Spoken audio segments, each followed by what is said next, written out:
कोई नदी कोई जल मिल जाए तो जलाशयम अचक्षाण, बहुत खोजा लेकिन कोई जलाशय नहीं मिला। लेकिन निकट में एक आश्रम देखा। बोले जलाशय नदी सरोवर तो नहीं है, लेकिन कोई पंडित जी का कोई साधु का आश्रम है, वहां पर तो जल होगा ही, तो वहां जाकर जल पियो। तो आगे कहते हैं प्रविवेश तम आश्रमम, प्रविवेश तम आश्रमम। महाराज परीक्षित उस आश्रम में प्रवेश किए। ध्यान से सुनिएगा, शायद ये आश्रम मेलबोर्न में तो नहीं है। आश्रम में प्रवेश किया और प्रवेश करके ददर्श, तीसरी लाइन में क्या लिखा? ददर्श, देखा। क्या देखा? मुनि आसीनम, एक मुनि को बैठे हुए देखा। और बैठे हुए क्या क्या कहते हैं? शांतम मिलित लोचन, शांति से आंखें बंद करके, मिलित लोचन, आंखें बंद करके बैठे। देखो इस श्लोक की दूसरी लाइन का अंतिम शब्द कौन सा है? तमाश्रमम। इसको संधि विच्छेद करेंगे, तम आश्रमम। आश्रम, आश्रम का अर्थ क्या होता है?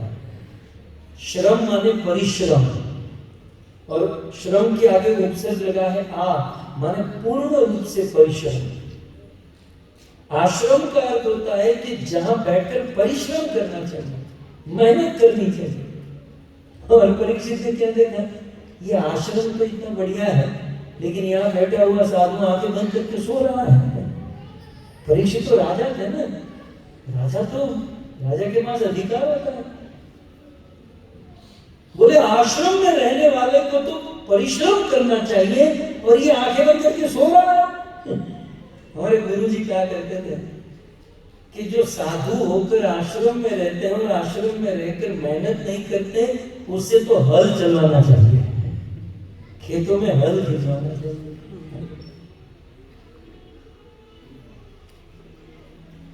हम लोग देखते हैं कि कोई ड्राइवर होता है ना, ड्राइवर भारत में दिन भर काम करते हैं, दोपहर को लंच टाइम होता है, भोजन करके लंच करके सीधा फिर ड्राइविंग करने लगते हैं।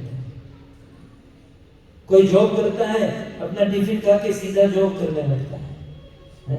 कोई किसान होता है, दोपहर को थक गया, भोजन किया, सीधा वाली जगह थी ना उठ, तो फिर ऐसा घूर कर वो देखते हैं कि जैसे अब शिव जी का तीसरा नेत्र खुलेगा और जलाकर भस्म कर देगा।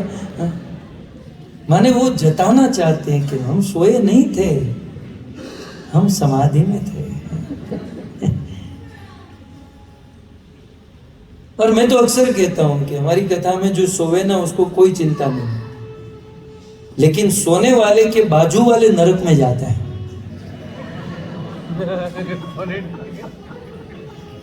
स्वयं सो, बिंदास सो, आप गद्दा है सीधा लेट जाओ, आप जगह भी है यहाँ तो। आपको सोने वाले को कोई प्रॉब्लम नहीं, लेकिन उसके आजू बाजू में बगल में दो बैठे हैं ना, वो नरक में जाते हैं। अब मेरी ओर कम देखेंगे, बाजू में ज्यादा देखेंगे।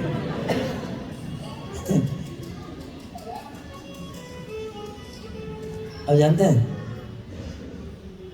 रावण, कुंभकर्ण की पत्नी का नाम क्या था जानते हैं? कुंभकर्ण की पत्नी निद्रा देवी। जब भगवान राम ने कुंभकर्ण को मार दिया तो निद्रा देवी आई, आपने मेरे पति को मारा? राम जी को पूछा। हाँ मैंने मारा। तो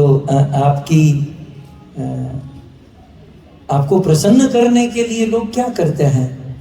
बोले मुझे प्रसन्न करने के लिए लोग मेरी कथा सुनते हैं। अच्छा, और मेरी प्राप्ति करते हैं। बस निद्रा देवी ने कहा कि अब मुझे पता चल गया कि कलयुग में जितने लोग आपकी कथा सुनेंगे ना, उसके सिर पर जाकर बैठ जाओगे। इसलिए आप देखोगे कि हमारे वहां दो मंत्र फेमस हैं, एक सुलाने वाला, एक जगाने वाला। जैसे ही ओम नमो भगवते वासुदेवाय ये बोलते हैं तो अगला सोने लगता है। बस अब इसका 45 मिनट चलेगा। और कितना भी गहरी नींद में सोया हो, महाप्रसाद गोविंद जब बोलते हैं बिल्कुल सीधा खड़ा हो जाता है। सो ये बड़े फेमस इस्कॉन वाले ज्यादा जानते हैं। सो मैं क्या कह रहा था? नहीं, उस बीच में कुछ कह रहा था। हाँ, तो निद्रा देवी बोले मैं आज जो भी सोएगा ना उसके सिर पर जाकर बैठ जाऊंगी और आपके श्रोता को ऐसे सुला दूंगी, आपकी कथा ही सुनने नहीं दूंगी। आपके धाम में कोई नहीं आएगा। महाराज आपने मेरे पति को मारा है ना, मैं निद्रा देवी जो भी कथा सुनेगा उसके सिर पर जाकर बैठ जाऊंगी। राम जी ने कहा कि यदि तुमने यह ठान लिया है कि मेरी कथा सुनने वालों के सिर पर जाकर बैठोगी, ठीक है, आप अपना काम करो, लेकिन मैं भी वरदान देता हूं कि मेरी कथा सुनते समय तो तुम्हें उसे छोड़कर कई किलोमीटर दूर चला जाना पड़ेगा। मेरा नाम लेगा तो तुम्हें उसे छोड़कर जाना पड़ेगा। इसलिए कथा सुनते समय निद्रा आना स्वाभाविक है, लेकिन जब निद्रा आए तो क्या करना चाहिए? ऐसे मरते हुए नहीं, वो जाती भी होगी तो आ जाएगी कि तो लोरी सुना। आइए 2 मिनट खड़े होकर भाव से। हरे कृष्णा कृष्णा कृष्णा हरे